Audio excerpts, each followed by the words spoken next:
ಜನರನ್ನು ಅಧಿಕಾರಿಗಳು ಅನವಶ್ಯಕವಾಗಿ ಏನು ಕಚೇರಿಗೆ ಅಲಿಯುವಂತೆ ಮಾಡಿರ್ತಾರೆ,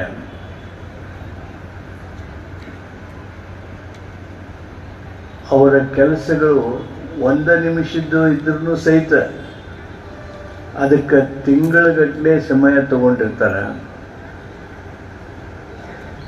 ಕೆಲವು ಸಣ್ಣ ಪುಟ್ಟ ಕಾರ್ಯ ಅಂತೇಳಿ ಅನಿಸ್ತಿದ್ರು ಸಹಿತ ವಿಳಂಬ ಮಾಡಿ ಅದನ್ನು ದೊಡ್ಡದು ಮಾಡಿ ಮತ್ತು ಅದ್ರಾಗ ಲಂಚ ಹೊಡಿಬೇಕು ಅಂತೇನು ಪ್ರಯತ್ನ ಮಾಡ್ತಿರ್ತಾರೆ. ಜನರಿಗೆ ನೋವು ಮಾಡುವಂಥ, ಅಗೌರವಿಸುವಂಥ ವಿಳಂಬ ದ್ರೋಹದಿಂದಾಗಿ ನಮ್ಮ ಸರ್ಕಾರಕ್ಕೆ ಒಂದು ರೀತಿ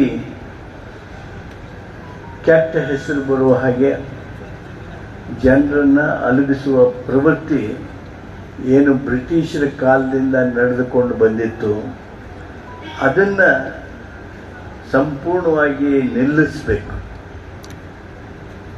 ಜನರ ಸಮೀಪ ಹೋಗಿ ಅವರ ಸಮಸ್ಯೆಗಳನ್ನು ಬಗೆಹರಿಸಬೇಕು. ಅದು ನಮ್ಮ ಮುಖ್ಯ ಉದ್ದೇಶ. ಈಡೇರಿಸೋದು ಈ ಜನತಾ ದರ್ಶನದ ಒಂದು ವಿಶೇಷವಾಗಿರ್ತಕ್ಕಂಥ ಗುರಿ ಹಾಗೆ ಅಂತ ಹೇಳಿ ನಾನು ಹೇಳೋದಕ್ಕೆ ಬಯಸ್ತೇನೆ. ನಾವು ಕಳೆದ ಸಲ ಜನತಾ ದರ್ಶನ ಮಾಡಿದ್ವಿ. ನಾವು 30/9/2023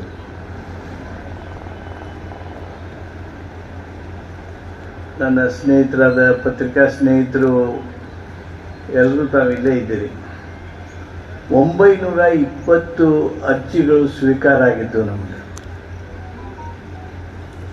ನಮ್ಮ ಗದಗ ಜಿಲ್ಲೆಯೊಳಗಿನ ನಾವು ಈ ಅರ್ಜಿ ಏನು ಸ್ವೀಕಾರ ಆಗಿದ್ವು, ಈ ಸ್ವೀಕಾರ ಆದ ಅರ್ಜಿಗಳನ್ನು ತಾರ್ಕಿಕ ಹಂತಕ್ಕೆ, ಲಾಜಿಕಲ್ ಎಂಡ್, ಜನರ ಸಮಸ್ಯೆ ಬಗೆಹರಿಯುವವರೆಗೆ